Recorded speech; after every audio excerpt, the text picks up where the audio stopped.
What's up, everybody? Welcome to my YouTube channel. My name is Rufaro and this is Work It Out with Rufaro. I'm so excited, guys. This is our second video. So definitely things are happening and I'm getting all the amazing feedback from you guys. It's giving me motivation to continue doing this. So definitely you'll see another episode or another video coming through soon. And you know what? This place is just slowly becoming my safe haven where I can come and talk to you guys about things that are happening in my life or things that I've experienced, so that we can just share ideas on how best we can, work out some of the problems that we have in our lives or some of the issues that we're facing. And it's not always going to be problems here. You'll have some fun content coming through. So definitely make sure to subscribe. I don't know about you guys, but you know what? This whole self-isolation thing really has me doing a lot of self-reflection. And self-reflection is really important because it helps you to look inside yourself so that you can better understand why you make the decisions that you make, or why you keep repeating the same mistakes if you do make a lot of mistakes. And it's an important part of helping you to develop, so that when the same situation or similar situations arise, you're able to handle them differently and having a much more positive outcome. To those who don't know, I've always wanted to start a lingerie business. I'm really passionate about making women, having women feel good about themselves. So when I think of lingerie, it's like an important part that's so intimate, in the fact that you're the only person probably who knows what you're wearing underneath your clothes. But if that makes you feel good and if you're comfortable, then it helps you to build up your confidence and be able to help you to probably face your day better. Anywho, about 5 years ago, I put down my business plan and I said to myself, you know what, Rufaro, this is it. So we're going to do this and we're going to find the money and we're going to figure it out. At that time, I think I was still a contact center agent. But anyway, I was earning peanuts. And the money that I had was not going to be enough for me to be able to start this business. So my husband, one night he came home and he's like, you know what, my love, I always told you this, and I'm going to tell you this. Even before we got married, I told you this, that I'm going to support whatever dream that you have. And if your dream is to start this business, then I will help you to get the money. And I was like, that's my man. But anyway, so he went and he got a loan from the bank, and he got a loan for $10,000 and he gave it to me. I actually remember the day the SMS came through. When you get that SMS from the bank that money has come through, it's salary, or it's someone that is paying back, what they owe you, you get excited. You're like, oh, I'm rich. So for me, imagine seeing 10K in my account. I was happy, I was excited. I even forgot what the money was for, and I thought that I was balling, and I thought I had it all, I had it figured out, and I was going to do this, and I was going to be a millionaire.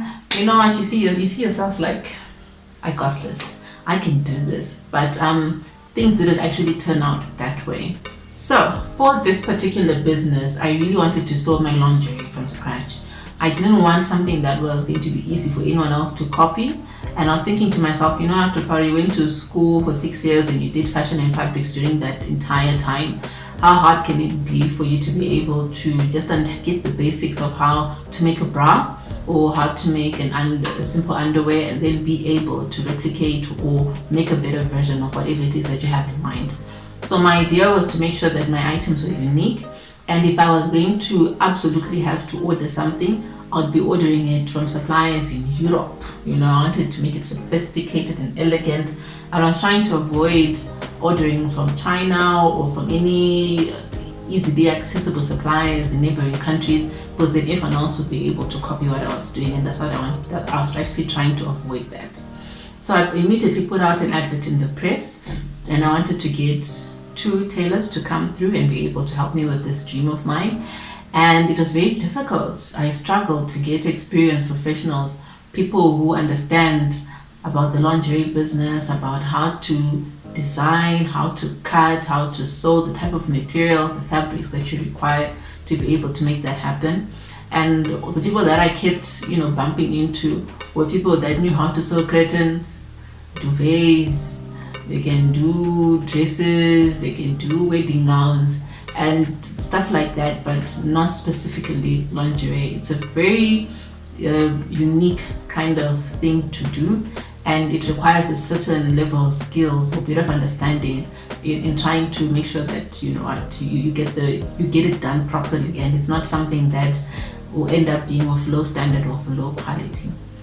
So I ended up actually finding a student who was doing fashion design at a local college within my area, and she was sweet, she was kind, she was understanding, she was knowledgeable, she was fun, she was young, she was vibrant, she was energetic, and she got me. She understood what I was trying to achieve, and I was like, you know what, she's the one. So I think she was about 19 or 20, I'm not mistaken, but she was very young. So I got her in, and I also got another tailor, and I put them on a payroll. Getting the equipment, I tell you, was a complete nightmare. It was terrible. I was struggling to find the right type of machinery that was going to be able to do the job that I needed it to do. And I ended up having to import one sewing machine from South Africa, and then I was able to get one machine locally. But even that was not enough. But I told myself, you know what, you're still starting out, and this is how you're going to be doing it, and then you can always grow and expand as the business gets better. I remember getting these tables that we were going to be using for our cutting and design, as well as placing our machinery. We had them made at a place called ZIMBABWE. It's like a place full of informal traders, and you get things at ridiculous prices. And we got this guy, this carpenter, to just make some tables for us, and that is what I was able to use. And I put them in my mother's cottage. She was like, you know what, you can use my cottage, but I will start requesting rent from you at some point. You can't just be using my space when I could be making better use of it. That's my mother for you guys. She teaches me things. Even if you are relatives, or even if you are blood, and business is business, and you must not mix business with personal items. So guys, anyway, I will not digress. So she actually allowed me to be able to use her cottage, and that is what I used. So I bought two machines, one for South Africa, one locally. We made most of our local equipment in terms of the tables. We made them, we had them done locally. And fabric was a disaster.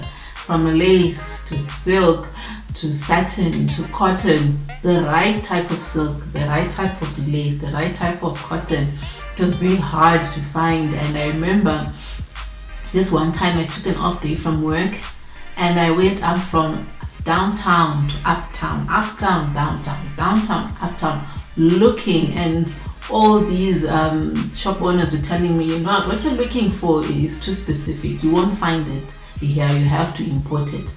And that's when I realized that I had a lot on my plate. I was going to have to import things from either South Africa or Zambia or Tanzania, or even from China, in terms of the little accessories and the type of material that I needed for me to be able to actually make something from scratch. Between paying salaries for two people, having to import fabric, having to import machinery, having to buy extra items in terms of what you need, what I need at the table, your scissors, your sewing thread, the things that you need to start a business. Within 3 months, the money had run out. And I was stuck in between a rock and a hard place, because I didn't know how to tell my husband. I was very embarrassed, and I thought he was going to be very angry with me, and I was scared of what he was going to say and what he was going to think of me. And my mom kept asking me, you know what, I haven't seen anything coming out of that cottage. You showed me one sample, and then the other ones you said they were not good enough. When are we going to actually see something coming through? And I was getting pressure, people were getting interested. My friends were also asking me, the friends that knew that I was doing this, they were also asking me, so when are we going to see this, the stuff that you've been making? And it was a disaster. So in 3 months, the 10,000 US dollars was gone. And you know what?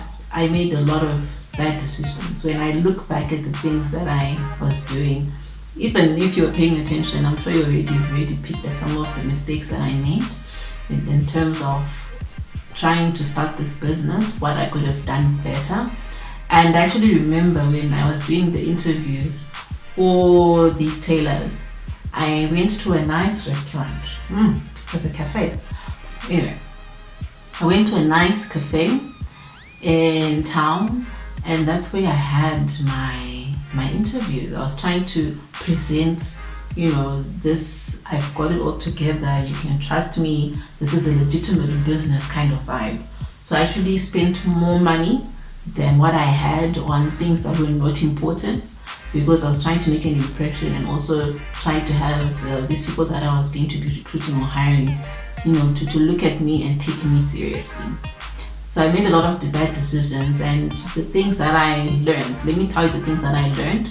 And I also want to hear from you guys. Just listening to all the stuff that I've been telling you, what could you have done better? What do you think I would have done better as far as, trying to start this business was concerned? Because I got a personal loan from my husband, and within 3 months, that money was gone and I had nothing to show for it. I was stuck with equipment, I had salaries to pay, and my mother was saying, you need to start contributing to the electricity that's coming out of that place. And that too was a cost. Those were bills that I needed to pay, and I didn't have the money anymore. So I'm going to give you, some of the lessons that I learned, and hopefully we can learn from them and not make the same mistakes that I made. So first of all, lack of knowledge. You'll find that I did not do my homework properly, and I had a really badly laid out business plan.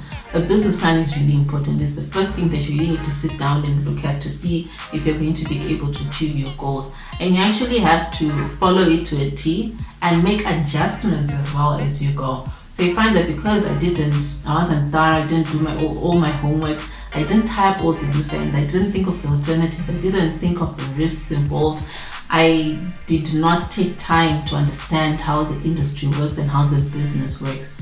And because of that, the money that I had at that time was only able to stretch me for 3 months, and that was it. The money was gone.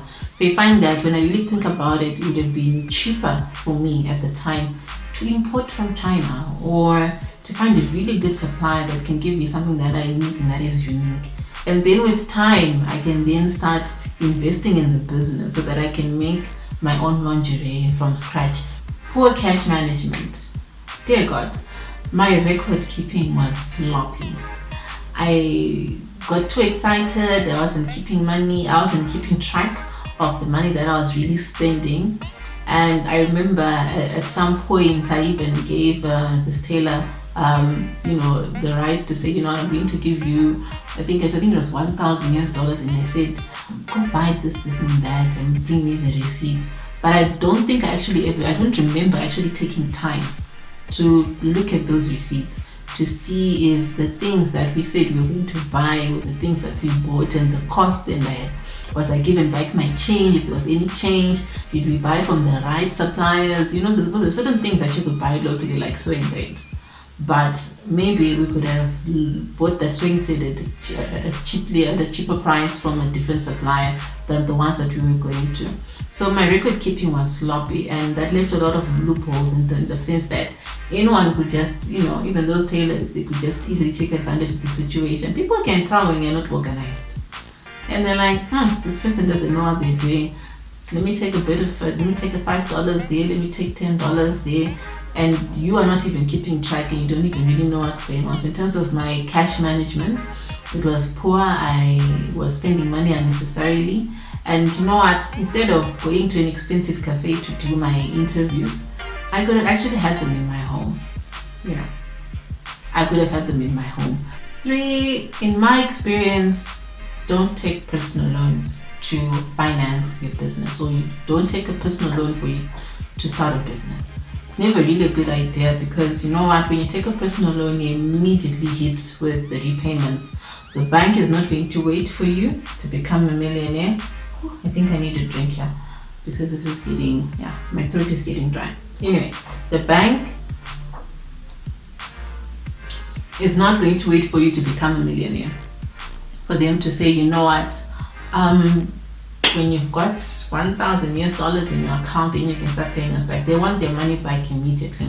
So that puts a lot of pressure on you and can lead you to make poor decision making, because they're thinking the bank wants their money, and I need to work this thing out fast. So you don't give yourself time to make the right decisions, because immediately you're thinking, I need to be able to pay back these people their money.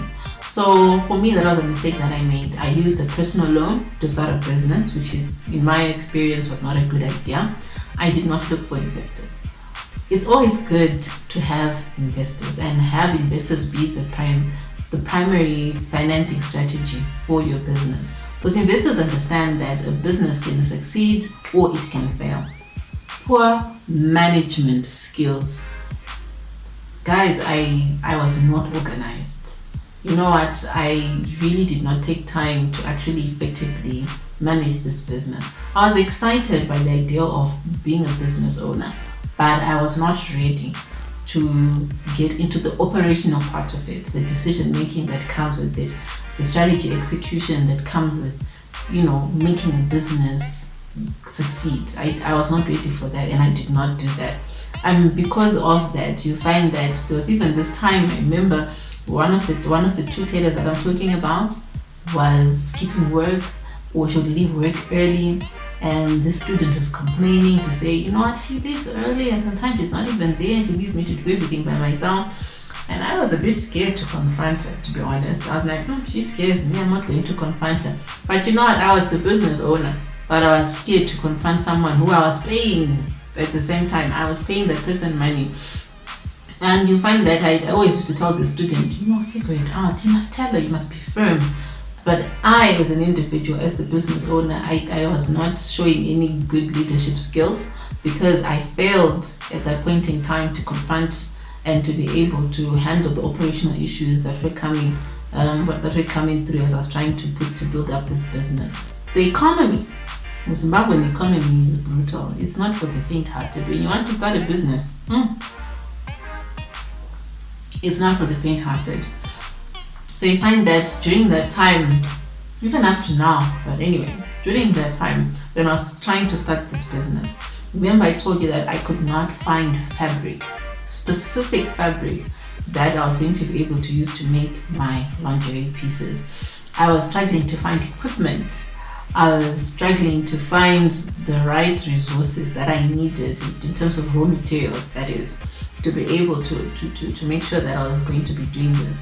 And some of the things that also drew me back was the fact that because I had to do a lot of importing, that meant that the shipping costs were going to be high, and I needed to figure out a way of paying using Visa card and MasterCard and all those other things that sometimes when you go to the bank, they tell you these ridiculous rates or the ridiculous amounts that they then take each time you transact when you want to buy something. One thing as well that I also learned was the fact that I lacked mentorship. One thing that I can tell you is that when you have a mentor or a coach, there's someone that really plays an important role in helping you make better decisions and shaping your life as you go forward in your journey.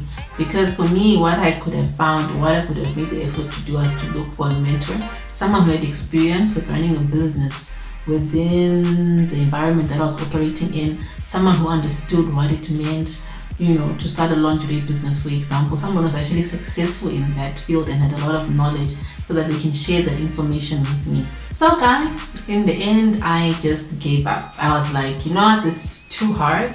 I realized the mess that I'd created, and I thought to myself, I don't think I can fix this. I don't think I can, make this work. And I was embarrassed and I was ashamed. It was hard for me to tell my husband.